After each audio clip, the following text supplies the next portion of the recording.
BNP কি জিনিস আমার মনে হয় যে আমাদের যারা এনসিপির জাতীয় নাগরিক পার্টির নেতারা আছেন তারা অল্প কয়েকদিনের মধ্যে এটা বুঝা যাবে।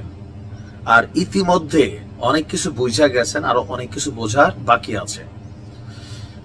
শহীদ প্রেসিডেন্ট জিয়াউর রহমানকে নিয়ে মন্তব্য করার আগে 101 বার চিন্তা করা দরকার ছিল যেটার পরিণতি কোন দিকে যাবে। আপনি দলটির একদম যিনি প্রধান আছেন তাকে নিয়ে একটা মন্তব্য করার পরে, বা ওই একটা ছাত্র দলের ব্যানার ধরার জন্য 6 জন লোক ছিল না, বেগম খালেদা জিয়া আজকে মুক্ত বাতাসে ঘুরতেছে এদের জন্যই, তারপর হচ্ছে একটা বালুর ট্রাক সরাইতে পারে নাই, এরা এসে কথা বলে। এই যে বক্তব্যগুলা আপনারা দিচ্ছেন, স্বাভাবিকভাবে মুখে মুখে বিএনপি নেতারা যত সুন্দর কথা কোক, অন্তরে প্রতিদিন 3-4 বার এরকম আদর করে। মনে রাখেন, সময়ের পরিবর্তনে বসবেন। আমি দেখছি আমার কলেজ জীবনে এত হালকা নিয়েন না। আচ্ছা, যাই হোক, এখন যেই সরকারটা বসে আছে এটা কিন্তু জাতীয় নাগরিক পার্টিরই ভার্সন, তাই না?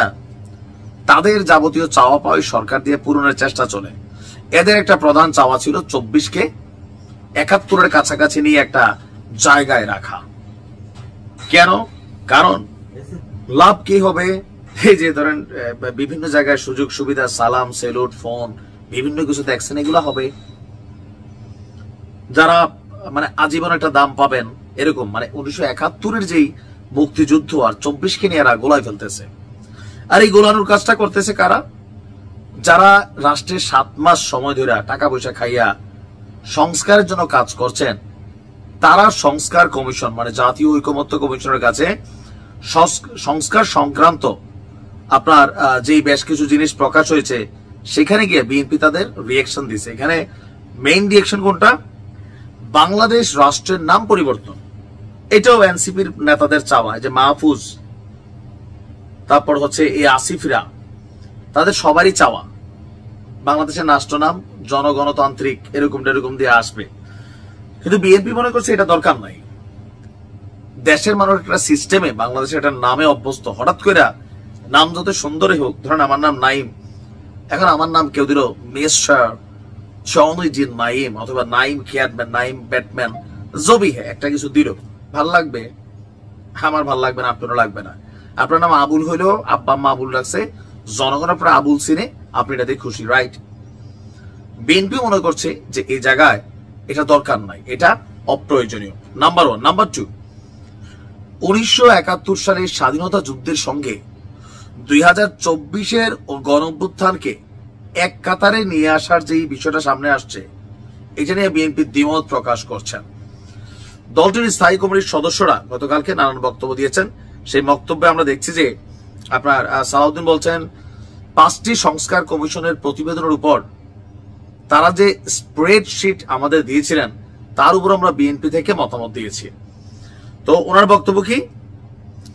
যে প্রশাসন, দুদক, বিচার বিভাগ, নির্বাচন ব্যবস্থা, আর এখানে আরেকটা দিয়েছেন তারা সংবিধান সংস্কার। আমি সংবিধান সংস্কার ইস্যুটা আনি, এটাও ছাত্রদের খুব একটা ইচ্ছা।